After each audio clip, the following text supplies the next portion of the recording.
So what what are we looking for in the final when we've got Kolkata up against Chennai? These two teams that have these different approaches that you've outlined. What are the matchups? Where does this match likely get won or lost? Well, with Chennai, their power play bowlers are obviously Josh Hazlewood and Deepak Chahar, so they're both very like very wicket taking aggressive new ball bowlers.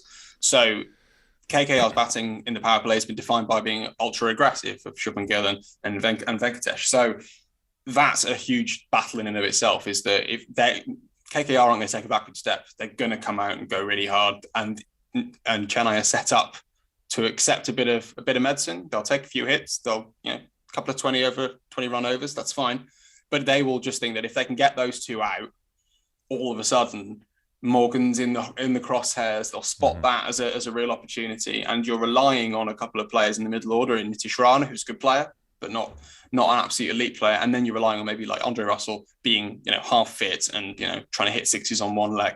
KKR's batting is very top heavy and skewed, and so they need those good starts. And Chennai will be wanting to deny them. I think on the flip side, in the other innings, the battle which you just can't really get away from is Narayan versus Dhoni. It's one of the great IPL battles. Narayan has dominated him, and it feels very, when they've played in recent times, they've held Narayan back specifically to target Dhoni. Now, we're maybe at a point that doesn't need to happen anymore, that Narayan is too much of a threat and you need to use him against other excellent players in the CSK lineup. But it is a tactical move for a reason, because Dhoni, if exposed against solid normal pace bowlers or general lower quality spin, he will take them down. He does have the ability to do that. Whereas for some reason, Narayan just has the mockers on him. He can limit him in a way that no other player in the world has ever, really.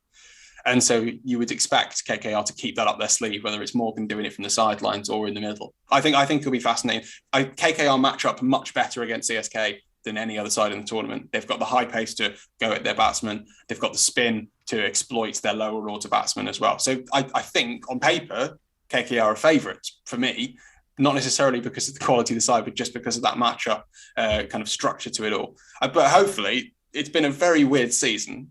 It's not been a classic IPL season for obvious reasons, with no fans or limited fans and stretched across two legs. And it's felt a bit meh at times, but there have been brilliant games and brilliant performances, and it's not to undermine it.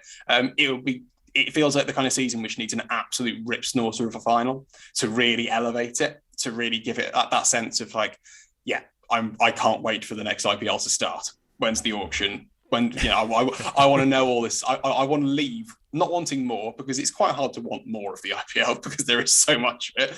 Yeah. But I want to leave being like, right, when's all this starting again? That biggest party in the world kind of thing. So hopefully Sunday afternoon we'll have an absolute cracker. And I don't really mind who wins, but I would like to see Owen Morgan make some runs just to make the next month of my life a bit easier. All right, that is the IPL dissected, analysed, examined, done and dusted on The Final Word.